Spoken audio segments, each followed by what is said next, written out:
Hey guys, so today we're going to do another quick video about how to find the unit vector. So all the unit vector is, let's say we have a vector v. It's got obviously the v1 and v2.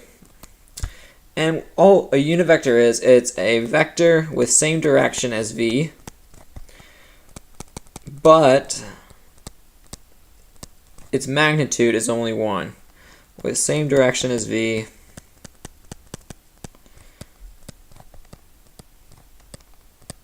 and I'll show you an example of what we're really working with magnitude of 1. So what we can do is we can transform a v vector with any magnitude and get a unit vector of v in the same direction. So let's look at a picture. Let's say we've got this v vector and it's going this way. So this is vector v, I should say here. And now the unit vector for v is going to be, let's say v is going to be 5 and 4. So this vector v equals 5, 4.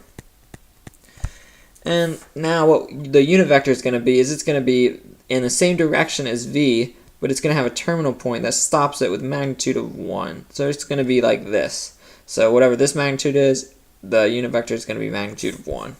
So let's get the unit vector of this vector v. And so as you know, let me rewrite it as the unit vector is defined as v vector divided by magnitude of v vector. So now let's figure out how do we get the magnitude of v. Magnitude for v is equal to, that looks like absolute value, let me put another thing around it.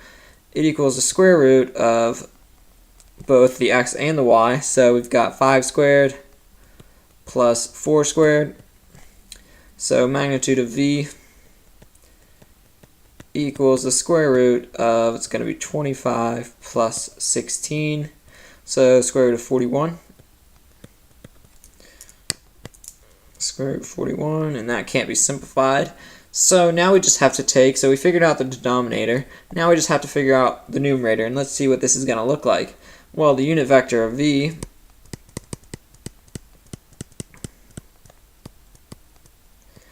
is going to be equal to, well, it's going to be each component of v, which is 5, and it's going to be divided by square root of 41.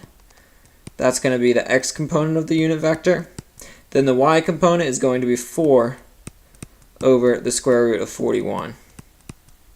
So if you notice, pretty much what we've done is we figure out the magnitude, and then we take the exact same components of v that we started with, which was 5, 4, and we just divide them individually by the magnitude. So we went 5 over square root 41, and then 4 over square root 41. And that right there is how you find a unit vector.